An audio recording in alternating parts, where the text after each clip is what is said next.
古より日本人の熱い信仰を受けてきた熊野三山。人々はかつて現世を憂い救いを求めて長い祈りの旅の果てに聖地熊野にたどり着きました。熊野三山へは最も歴史がある中辺地など6本の参詣道が続いています。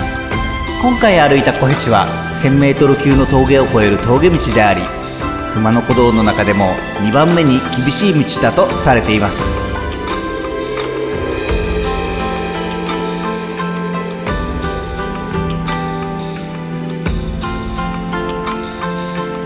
小辺地は真言密教の聖地高野山と聖地熊野2つの聖地を結んでいます。そして通り過ぎる集落は今も昔と変わらぬ面影を残します。そんな悠久な時を感じる熊野古道小辺地を2泊3日で歩きます。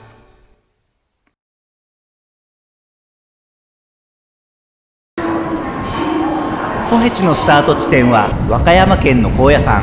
東京駅から新幹線で新大阪へ、そして御堂筋線、南海電車と乗り継ぎ4時間以上かけて和歌山県橋本駅を目指します。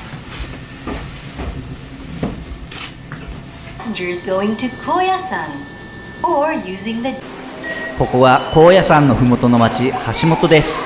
本日はここ橋本で宿を取り、明朝高野山に電車で移動します。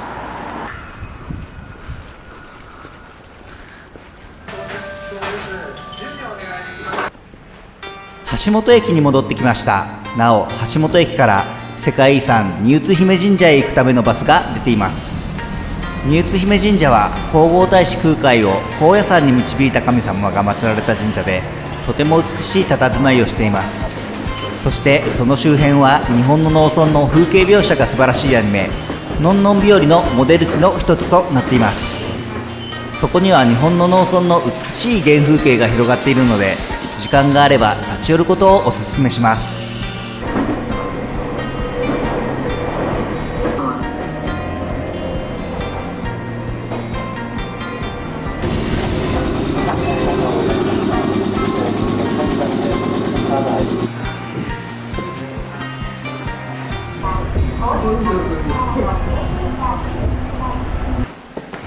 高野山駅です。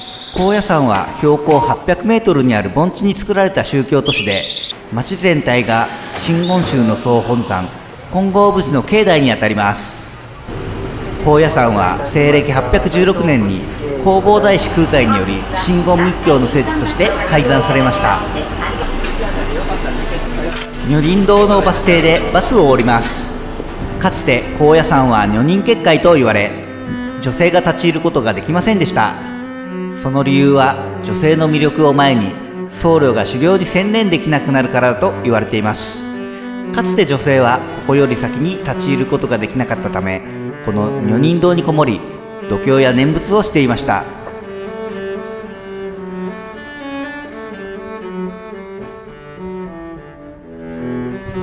それではこれから高野山の町を歩きます。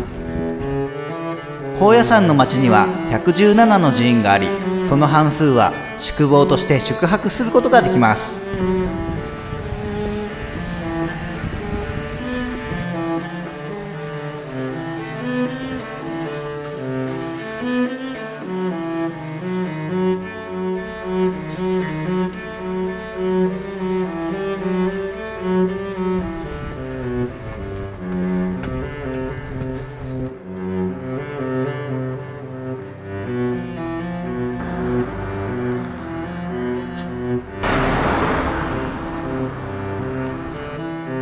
ここは金剛峯寺です。このお寺はもともと豊臣秀吉が建立した清願寺という寺院でしたが、明治時代以降に金剛峯寺と称するようになりました。本坊内は安土桃山時代らしいきらびやかな造りであり、その美しさは一見の価値があります。今回は時間がないので立ち寄りませんでしたが、本坊内を見学することを強くお勧めします。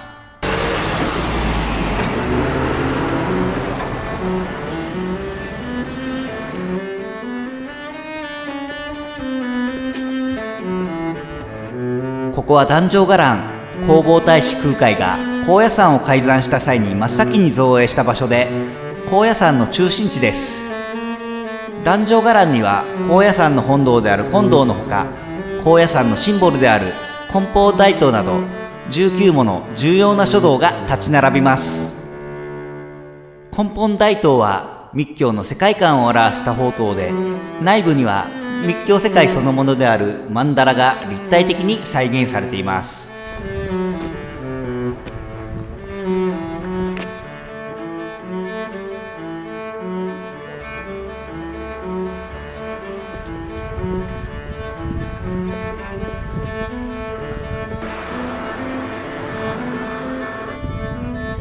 それではそろそろ小辺地の入り口に向かいたいと思います。この金剛三万院入り口の道標を右に曲がります。この先の左側にはコンビニ以降、十津川温泉までお店がありません。食料は必ず調達しておきましょう。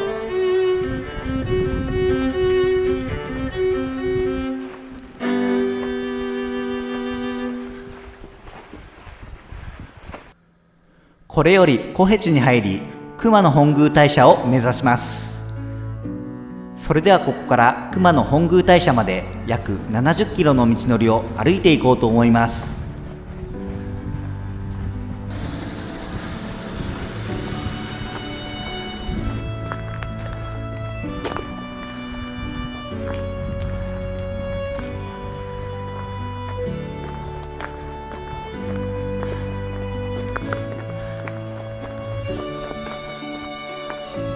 小辺地に入るとすぐに六路峠にたどり着きます。熊野本宮大社から歩いてきた旅人が高野山の伽藍や大塔を初めて目にする場所であり、かつて旅人はこの地から首を六六首のように長く伸ばして悠然と佇む高野山の光景を目にしたと言われています。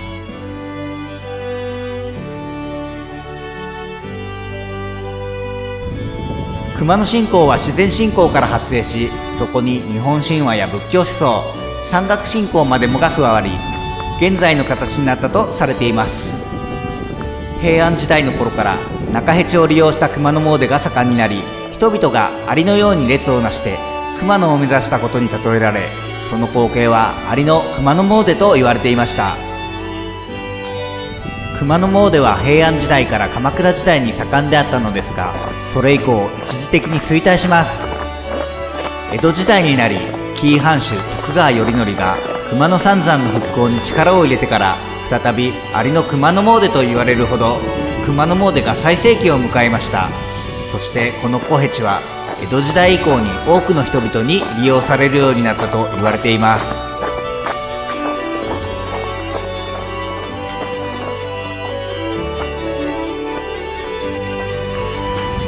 この橋を渡ってしばらく登ると大滝集落です。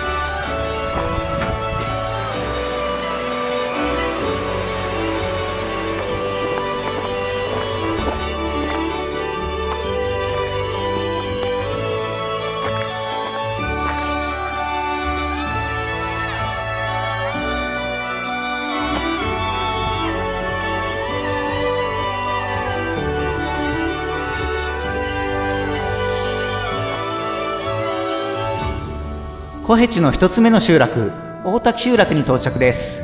小辺地ではいくつかの集落を通過しますが、どこも山深く交通の便が悪いため近代化が進んでおらず、それゆえに残る古き良き日本の原風景が魅力です。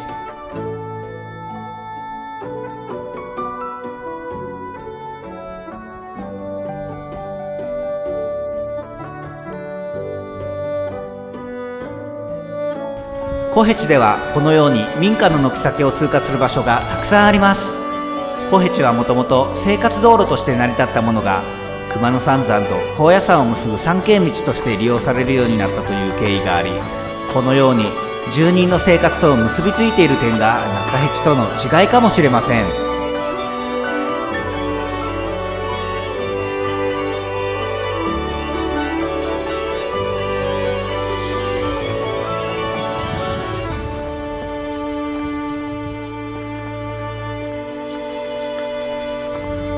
大滝集落からしばらく歩くと舗装路が見えてきました。これは荒野竜神スカイラインです。ここから先の区間は小辺地が舗装されて、荒野竜神スカイラインの一部として利用されています。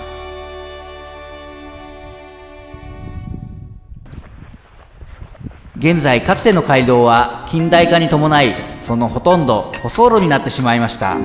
しかし熊野の地は山深きゆえに奇跡的に近代化が進まず、昔と変わらぬ姿が保たれているのです。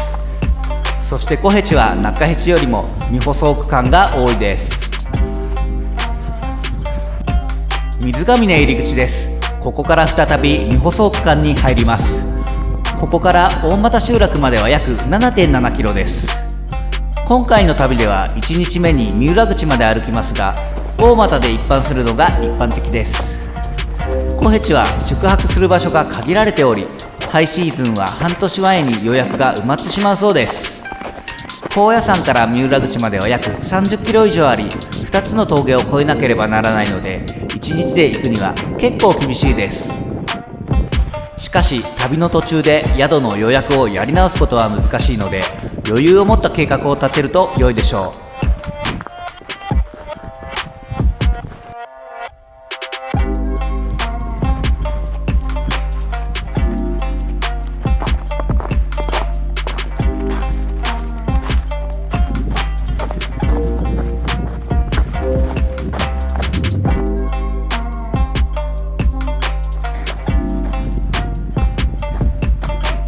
はい、大俣集落にたどり着きました。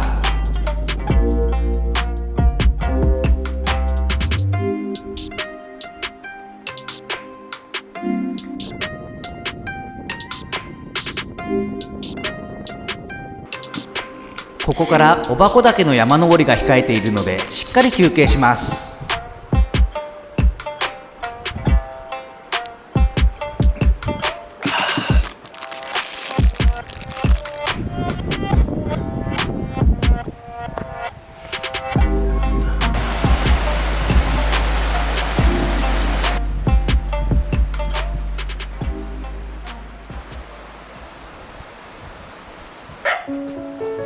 それではこれより小箱岳に登ります。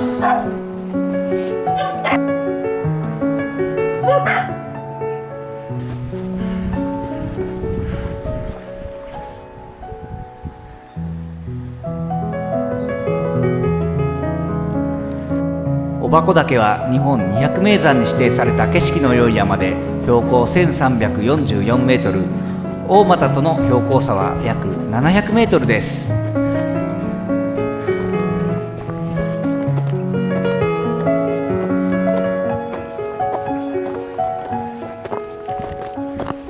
登り始めてからしばらく急登が続き、茅小屋にたどり着きます。ここは茅小屋です。ここにはかつて数軒の茶屋があったということで、当時の小辺地のにぎわいが想像できます。そしてここは現在避難小屋があって、中に薪ストーブが用意されています。小屋内もとても綺麗です。無料で宿泊できるので、ここで泊まるのも良い選択かもしれません。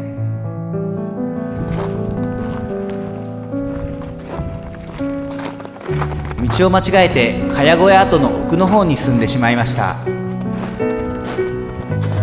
この吊り橋は木が腐っているのでご注意ください。この先道がなくなっています。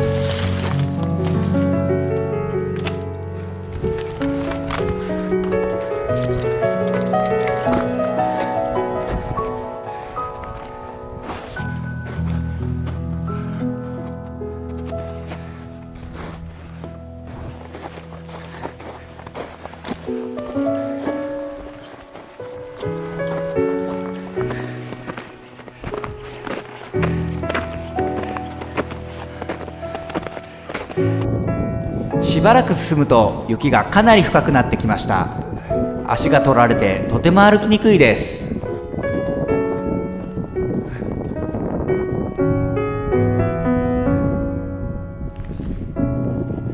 分岐に出ました。本来小辺地は山頂を通らずに小箱峠を通るルートとなっていましたが、小箱峠から先の道が崩落しているので、結局小箱岳の山頂を通ることになります。ですので今回はここを直進してそのまま山頂を目指します。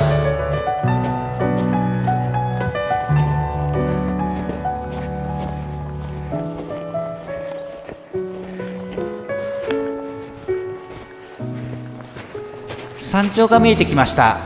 本当にきつかったです。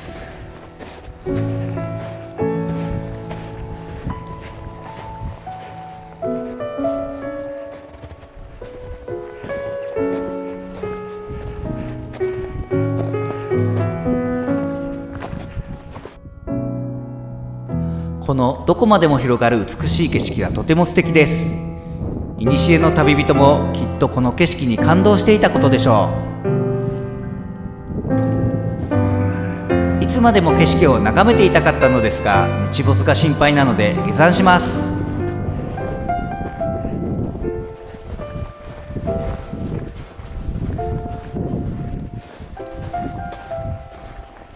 ここは旅籠上西アートです。旅籠というのは食事付きの宿を言い、江戸時代に旅籠が増えたことで旅がとてもしやすくなりました。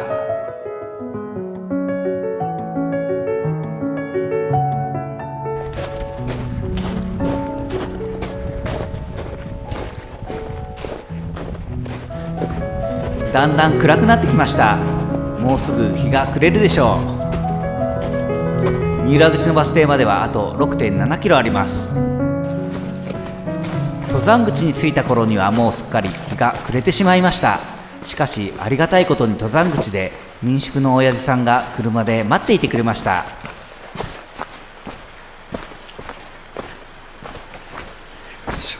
い、山本です。あ、すいません、お待たせしました。はい、お疲れさんです。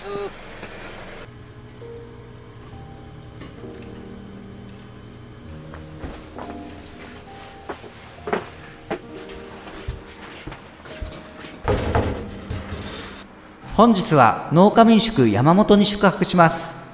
こたつと床の間のあるとても落ち着く和室ですね。夕食はボリューム満点で、アマゴの天ぷらや野菜の天ぷら、おでんなどメニューが盛りだくさんです。ここは古き良き日本の農家の家という感じで、とても落ち着きがあります。まるでアニメのんのん日和の世界に入り込んだかのような心地の良い感覚です。なお5月や10月のハイシーズンだと半年前に予約で埋まることもあるそうなのですが、シーズンオフならば予約は取りやすいそうです。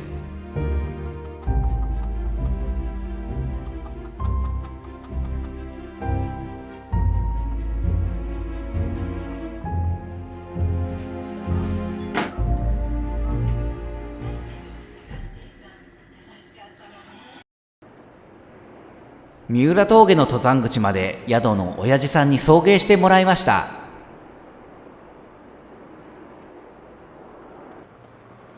道路の端にある石畳模様のペイントに沿って進みます。本日は十津川温泉までのんびり歩こうと思います。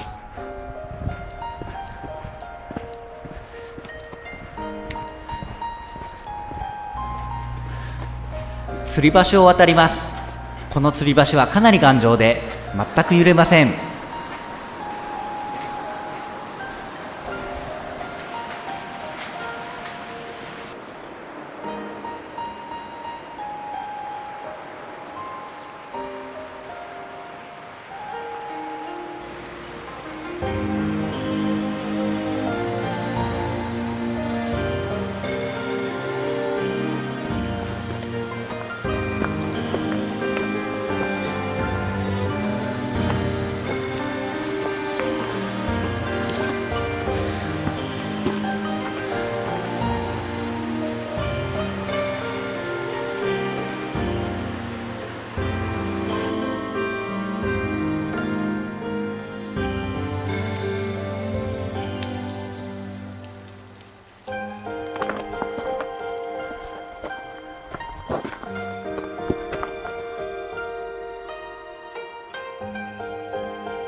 小辺地は江戸時代以降に発展した道です。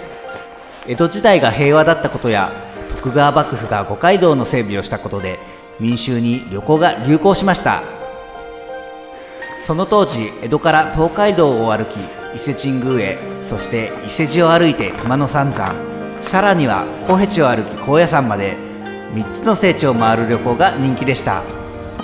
江戸時代のお伊勢参りを題材にしたコメディ小説の東海道中栗膝毛には、伊勢に7旅熊野に3度愛宕様へは月参りなどというセリフがあり、当時のお伊勢参りや熊野詣がいかに人気があったかということが伺い知れます。そして富士山も江戸の庶民に一生に一度は登りたいと言われるほど人気でした。江戸時代になると熊野詣は祈りの旅ではなく観光旅行という側面が強くなり、当時の人々は美しい景色やご当地グルメを楽しんだと言われています。だんだん眺望が良くなってきました。三浦峠まではとても展望が良く、美しい山々を眺めながら歩くことができます。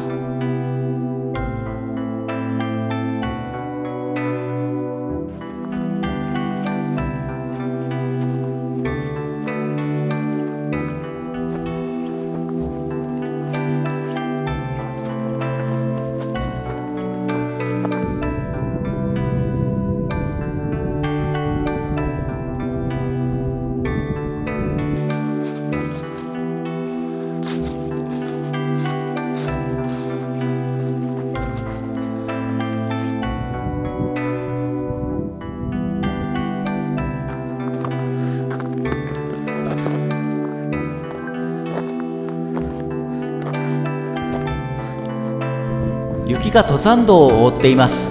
まもなく三浦峠です。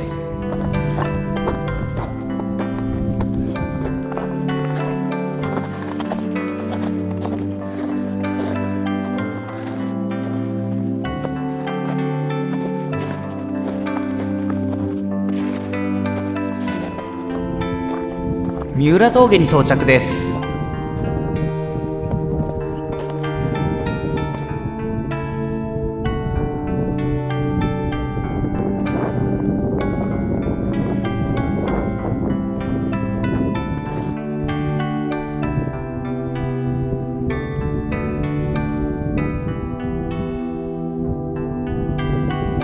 東屋があるので一休みします。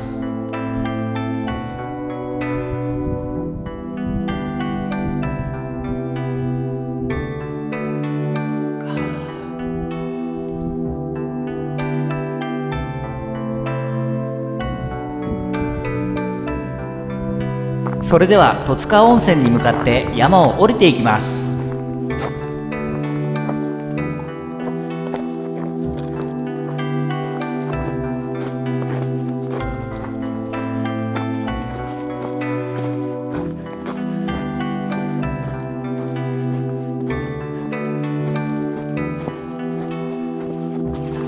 湧き水がありました。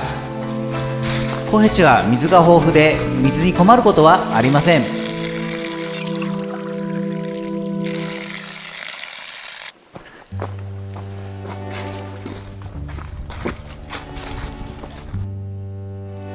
古櫓跡です。ここには茶屋を兼ねた古櫓という旅籠がありました。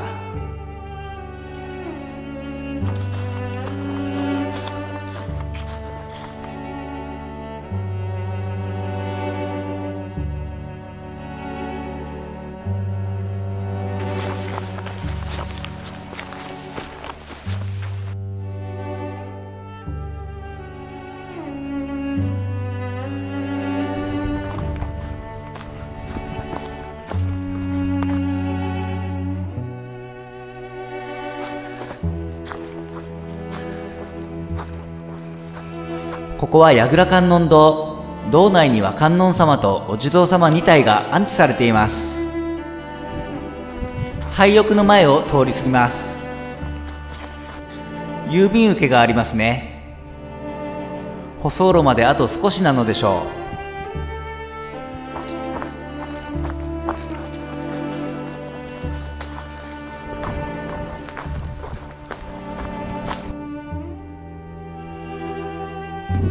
舗装路に出ました。ここからは十津川温泉まで約10キロ。本日は十津川温泉に宿泊して旅の疲れを癒したいと思います。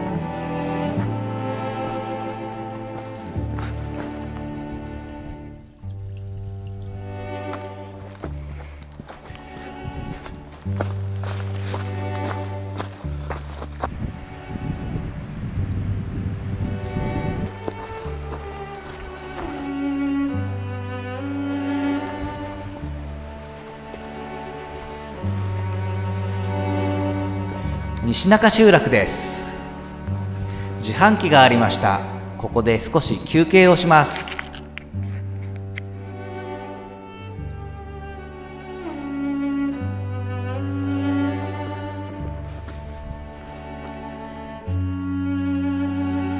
ここは西中バス停です。最終バスは14時02分です。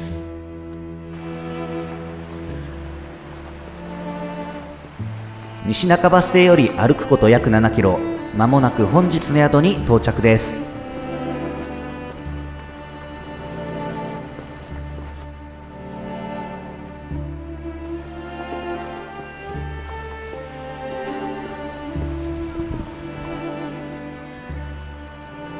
野菜の無人販売所では新鮮な野菜が売られています。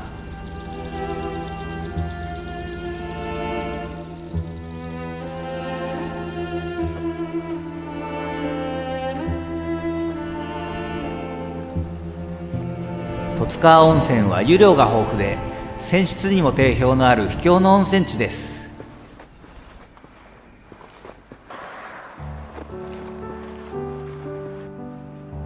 ここは本日の宿、行者民宿太陽の湯です。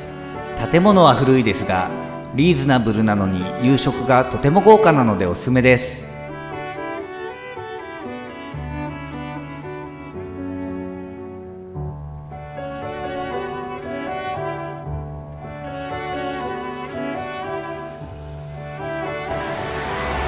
これから買い出しに行こうと思います。宿から3分くらい歩いたところに自販機があります。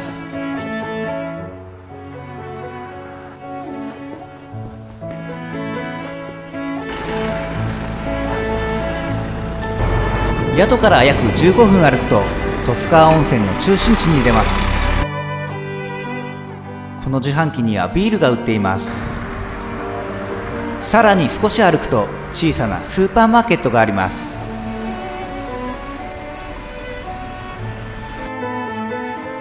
宿に戻って温泉に入ります。この宿には3つの浴槽があります。この浴室は個室なのでビールを飲みながらゆっくり温泉に浸かります。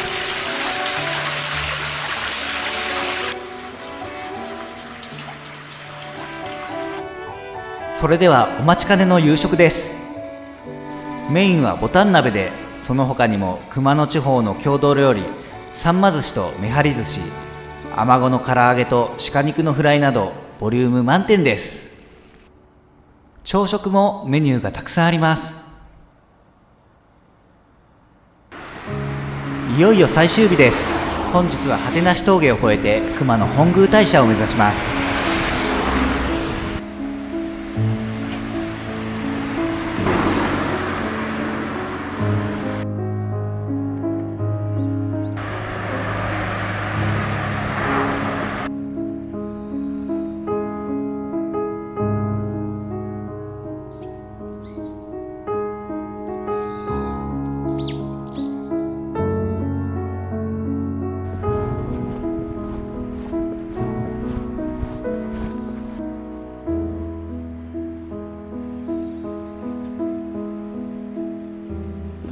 この吊り橋はかなりしっかりとした作りですが、結構揺れます。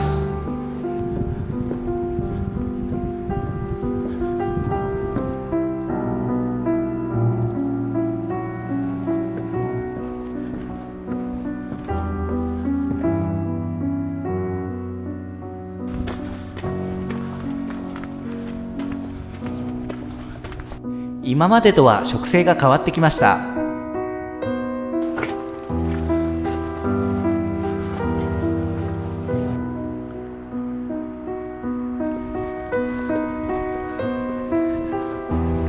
ここから坂を登り、果てなし集落を目指したいと思います。果てなし集落までは距離約 1.2 キロ、標高差約200メートル歩くとたどり着きます。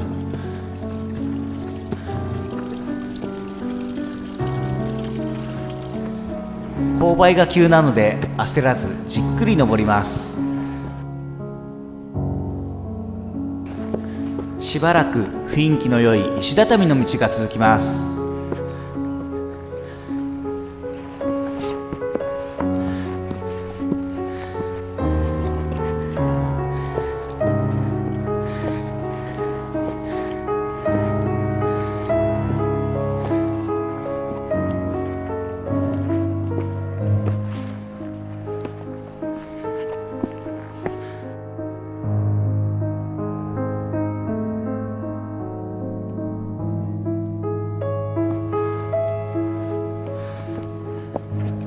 石畳の道を抜けると果てなし集落にたどり着きます。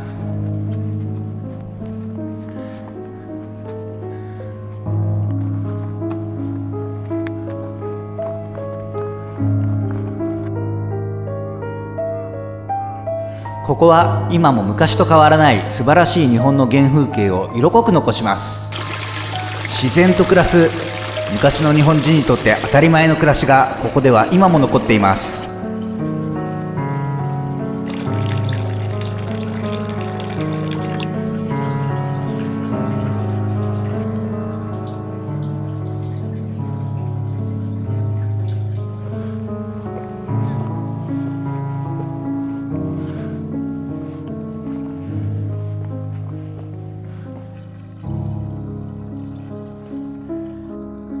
この里は遠き山々の果てまで見渡せる素晴らしい景色に囲まれており、参詣者に天空の里として親しまれています。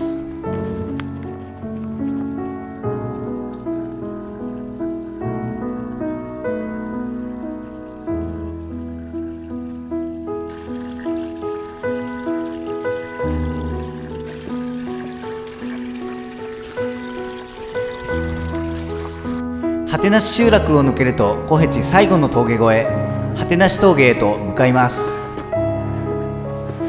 西国33観音の石仏の一つです。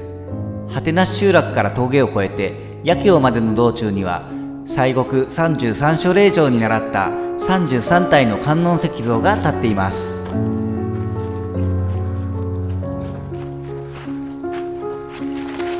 松ぼっくり。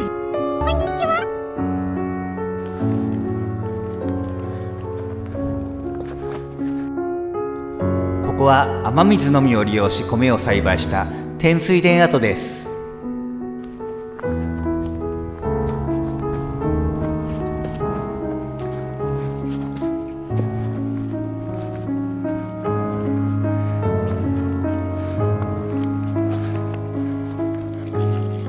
果てなし観音堂です。西国33観音もそうですが、かつて観音信仰が盛んだったことがわかります。観音信仰といえば巡礼の旅、札所巡りが有名ですね。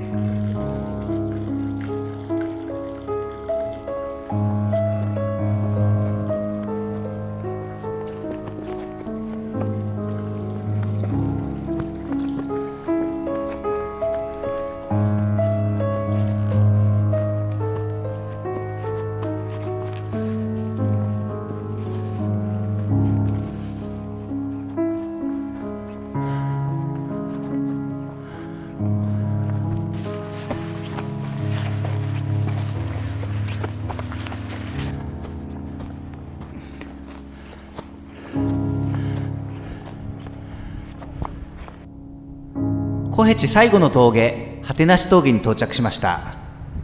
熊野本宮大社まではあと少しです。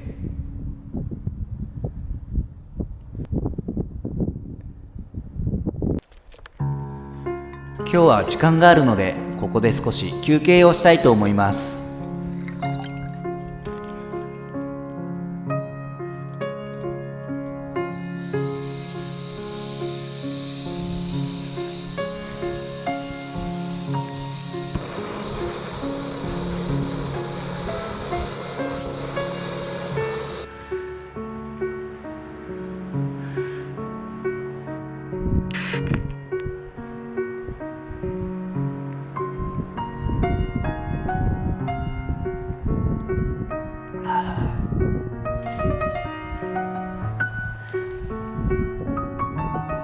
あとは下るだけ。頑張って熊野本宮大社を目指します。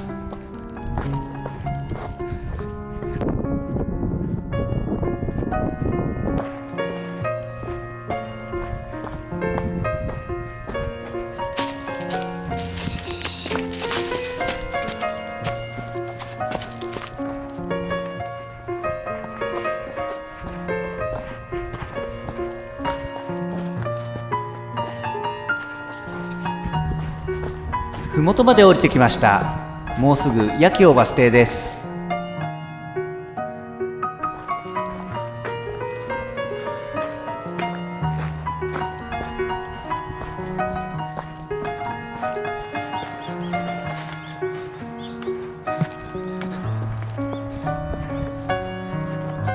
八木尾バス停です。ここからしばらく舗装路を歩いて三軒茶屋で中辺に合流します。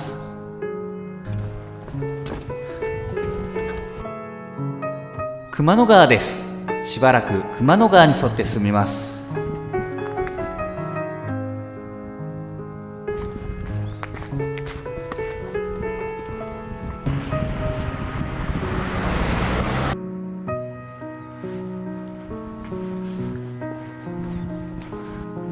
この先右に行くと中辺の八神門王子ですが、小辺は左です。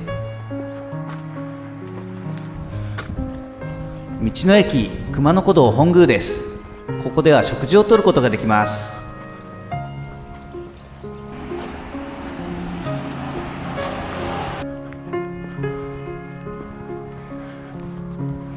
この看板が見えたら右に曲がります。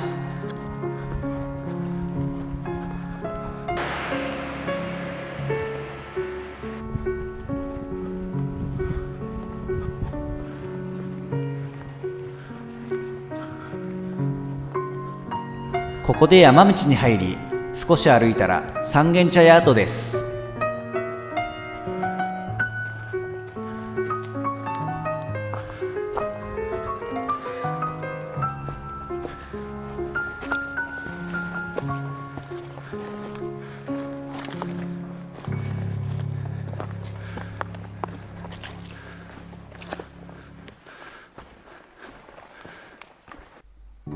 ここが小辺と中辺の合流地点、三軒茶屋跡です。ここにはかつて茶屋が3軒あったとされていて、当時人の往来が盛んであったことが伺えます。そしてここには関所があり、通行人から通行料10文を徴収していました。現在の通貨価値に換算すると200円くらいだそうです。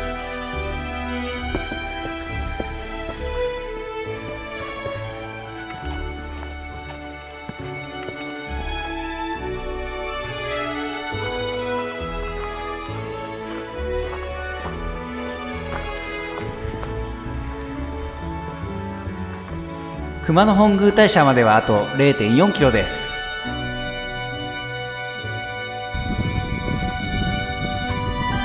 ここは払い戸の王子です。古の旅人たちは熊野本宮大社に参拝する前にここでみそぎをして汚れを落としていました。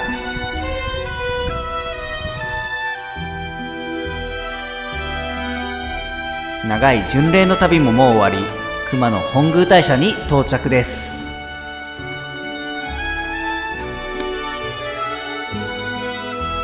熊野本宮大社は森に囲まれたとても落ち着きのある神社です。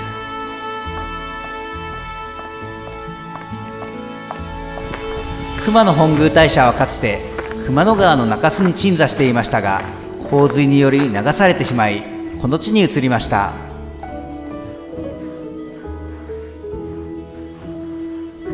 洪水の際に流出を免れた主要な拝殿はこの地に移されました。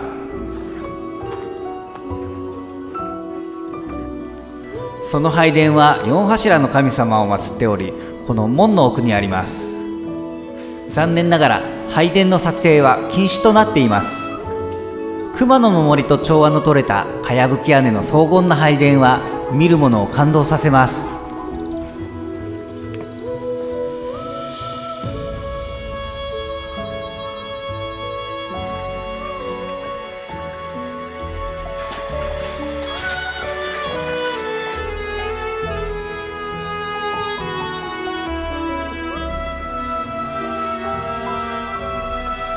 この後はバスに乗り熊野早玉大社を目指します。かつて旅人は船を使って熊野川を下り、熊野本宮大社から熊野早玉大社まで移動していました。現在も熊野川を船で下ることができます。早玉大社前バス停から熊野早玉大社までは徒歩で約5分です。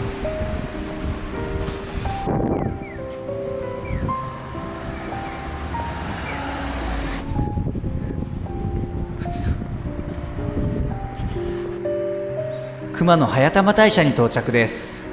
ここは熊野本宮大社より後にできたため新宮と呼ばれています。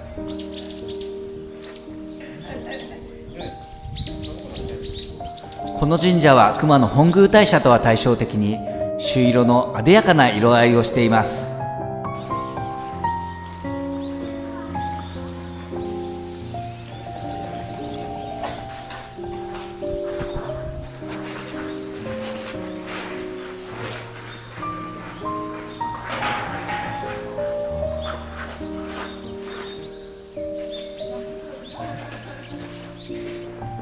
それではこれから銭湯に寄った後、テイクアウト商品を購入して特急南紀に乗って帰ります。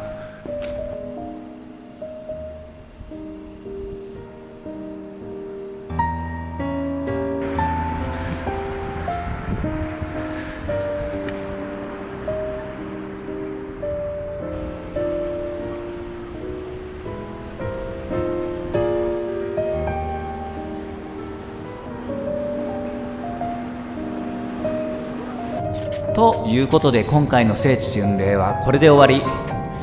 最後までご視聴ありがとうございました。